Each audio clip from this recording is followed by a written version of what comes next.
Hi all, happy morning. இன்றைக்கி ஒரு டியூஸ்டேயோட vlog தான் பார்க்க போகிறீங்க.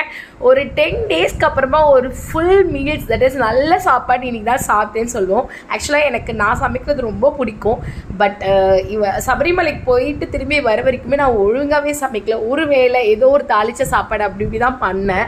அவருக்கு மட்டும் கட்டி கொடுத்துட்டு நான் அப்படியே எஸ்கேப் ஆகிட்டேன். நான் அவர் கூட சொன்னார், எனக்கு சாப்பாடே போட மாட்டா அப்படின்னு சொல்லிட்டு.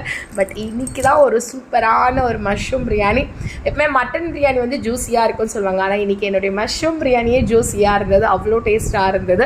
சாப்பிட்டுட்டு அண்ட் ஒரு புளி பணியாரம் எல்லாமே செஞ்சு சாப்பிட்டுட்டேன். நான் ஈவினிங் பார்த்திங்கன்னா கம்பு ராகி தோசை, இன்னும் வந்து மாவு ஆட்டவே இல்லை. ஸோ மாவு ஆட்டலன்னு இது மட்டும் பண்ணிவிட்டு சூப்பராக சாப்பிட்டுட்டு இன்றைக்கி பிரதோஷம் ரொம்ப விசேஷமானது. மார்கழி மாதம் பிரதோஷம்.